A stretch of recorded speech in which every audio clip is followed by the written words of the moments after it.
The separation of money and state is the most important change to society ever. Why? Let's rewind the clock and find out. Throughout recorded history, religion and power have been inexorably linked. The collective belief in one or more divine entities is very powerful. It enables humans to form larger groups than other primates. Dunbar's number represents how many people with whom one can maintain relationships.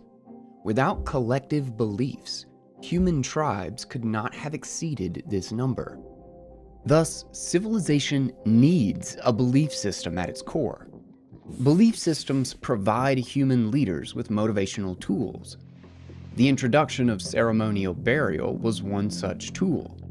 With ceremonial burial came the promise of an afterlife. This tool enabled tribal leaders to start wars with other tribes. Other primates fight each other too, of course, but outright war is a different thing. War has a supposed purpose for the collective. Despots could now trick their subjects with the promise of a better life after this one. This gave them immense power, since they could now rally armies to further their causes.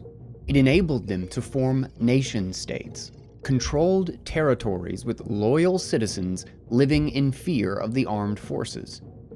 Because of people's beliefs, the divine right of the ruler became a part of their operating system.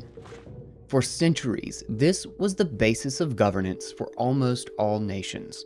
The ruler's supposed closer connection to the gods legitimized them in the eyes of the people. Then, the colonization of the Americas introduced a new problem for the ruling class. People from different religious backgrounds needed to band together in the new states. Enter the ideas of English philosopher John Locke. Locke argued that the realm of individual conscience was a personal thing. Thus, the liberty of conscience had to remain protected from any government authority. Locke's ideas had a huge influence on America's founding fathers. Religious tolerance became the norm in the New World. Thomas Jefferson wrote that the government should, quote, make no law respecting an establishment of religion or prohibiting the free exercise thereof. These ideas made their way into the First Amendment to the U.S. Constitution. You know, the one about protecting freedom of thought and expression. Similar developments were happening throughout Europe. Today, almost all Western democracies call themselves secular states. Freedom of thought propelled humanity forward in unprecedented ways. Claiming that the Earth revolved around the sun wasn't a crime anymore. The dogmatic thinking of the church was no longer a burden on scientific progress. The ideas of the Enlightenment had finally emerged victorious. Humanity had abandoned superstition. The elites could no longer fool people into submission with their lies. Or could they? The institutions of the church and the state were no longer dependent on each other, true, but religious traditions were still dictating how these states operated.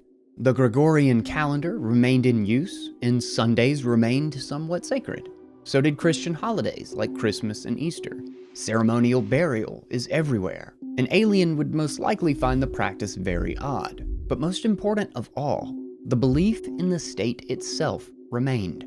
For what maintains the state, if not religious belief? What gives one man the right to govern another? Aren't these notions mere remnants of an antiquated belief system? Some of us think that they are. Some of us see no difference between the allegiance to God and the justification of a government. The most powerful tool of lulling people into a specific set of beliefs that exist today is money. With the introduction of fiat currencies came a new way of controlling populations, new methods to keep them enslaved.